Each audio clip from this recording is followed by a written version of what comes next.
Hello everyone, today I'm here to share with you all the books I plan to read in March. I have a very ambitious TBR, probably my first ambitious TBR of the year. I'm okay with that. Maybe not. Who knows if we'll see if I pass or fail. I don't know why I'm saying pass or fail. If I accomplish them or not accomplish them, let's just say that.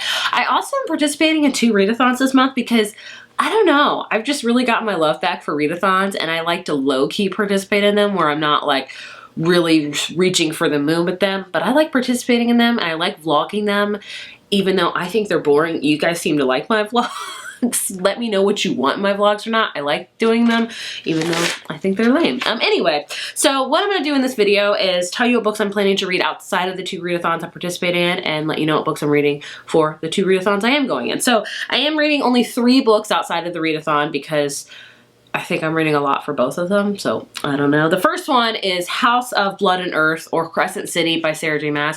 I don't know what the title is. Is it Crescent City or is it House of Blood and Earth? I think it's House of Blood and Earth and the series is called Crescent City.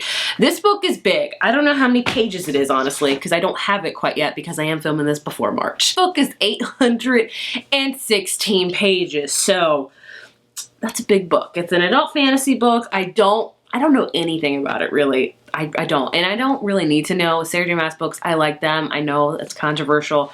Her books, you either like them or you don't, honestly, and I enjoy them. So this one, I think, is going to take me a full week to read. So I don't know how I'm going to accomplish all this reading now. I just think of it. But I'm going to, needless to say, I'm going to read it, and I hope to really enjoy it. So the other 2 books I'm definitely planning to read outside of readathons. The first one is The 2 Lives of Lydia, Byrd by Josie Silver. This one should be out by the time you're seeing this. And this one, I think I'm going to love it, but I think it's going to make me cry. So my plan is to read a super happy book after this one. So this one follows Lydia, and Lydia has been with Freddie for 10 years. They've been with each other. They love each other. Everything's going great. And then Freddie gets killed in a car accident. And then obviously Lydia does not really know what to do with herself. She's a recluse. She doesn't go outside. And then eventually she does with the help of, Freddie's best friend and her best friend. And then also it says something inexplainable happens, giving Lydia the chance to live 2 lives and possibly at once. She's able to return to a world where Freddie alive still owns her heart, but there's someone in her new life, her real life, who wants her to stay. I mean, I think it's gonna be an amazing book. It's just, I don't like sad books. I don't. I feel like real life is sad enough. It's just, you know, a lot of times I use books and I read really happy books and stuff to like kind of uplift myself. So sadness, I think it's gonna be amazing.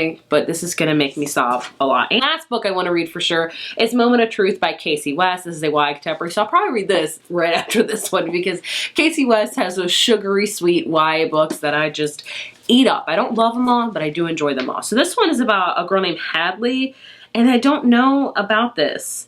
So when a guy dressed as Hollywood's latest action hero, Keith Hall, crashes her swim meet, she isn't amused. Instead, she's determined to make sure he doesn't bother her again, only she's not sure exactly who he is. So I guess we have this Keith Hall look-alike guy, and a romance is going to happen.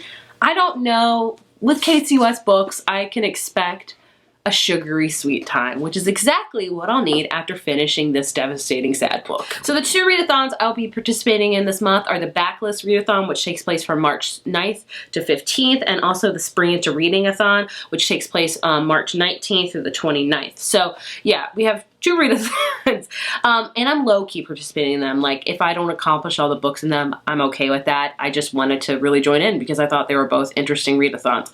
I made it a goal this year to read more backlist books. Perfect readathon to join in. And a spring readathon. I'm a seasonal person.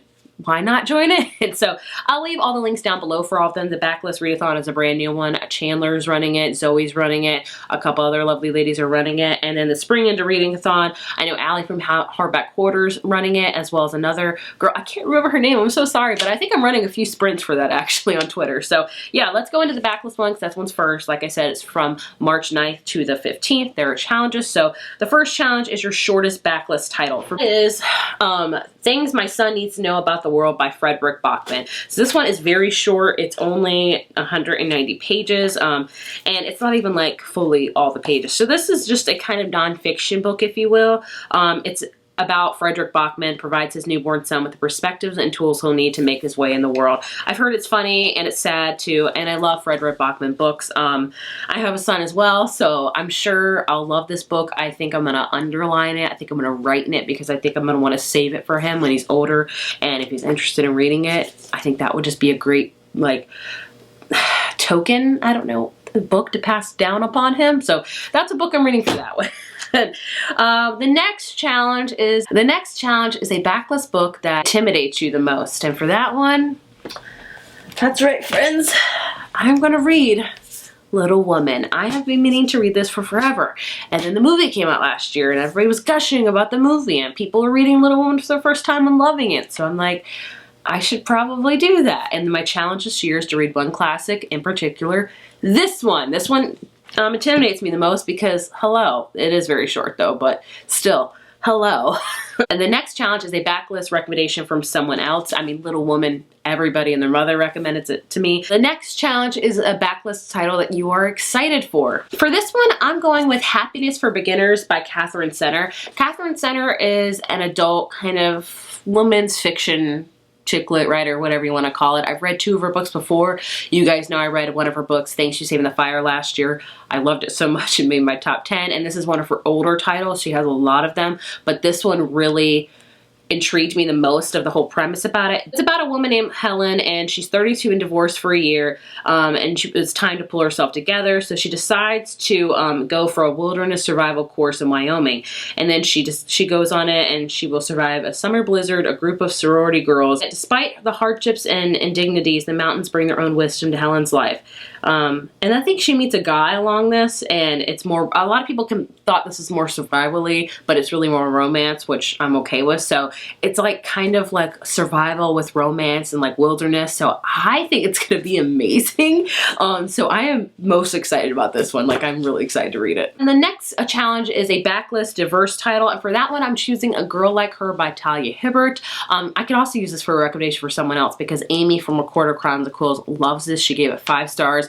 I've read one Talia Hibbert book before, Get a Life, Chloe Brown, really enjoyed it. So A Girl Like Her, I don't know much about it. I don't own it. I'm gonna buy it on ebook.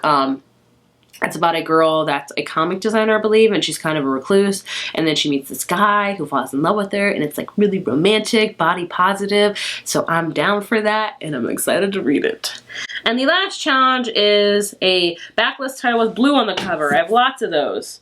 That has blue, it's got the sky on it, and this one has blue, so there you go. So I'm trying to read 4 books for this readathon, but my plan, here's my plan, guys. Since these 2 readathons kind of, one ends right as another one is beginning, so the backlist readathon ends on March 15th, and then just a few days later on March 19th begins the Springintoreadingathon, so I'm gonna make this travel on to that readathon as well because there is no way I'm reading this in a week, so I'm planning to read the majority of March to read this bad boy. I'm just gonna spread it out into 2 readathons. Is that cheating? No. So the Springintoreadingathon, first challenge is spring cleaning, collecting dust on your shelves. Which book is doing that? Little Woman, and it's been on my shelf for a while. Next up, we have Time for Vacay, a book with travel or vacation in it. Oh, for that one, I have, I don't know if this is backlist, I don't think so. Where Have All the Boys Gone by Jenny Colgan. This is about a girl named Katie who decides that she's done with the men in London, so she moves to Scottish Highlands and things like that. I've heard really cute things about it. It's another romantic cute book, and I'm just in the mood for that right now, so I'm reading that one. Next up is Love is in the Air, a romance or book with friendship in it. For this one, I'm doing The Honey Don't List by Christina Lauren, which comes out this month. I don't have it quite yet. It's got romance in it. I read every Christina Lauren book and usually fall in love with it. We have Over the Rainbow, read a classic fairy tale or retelling.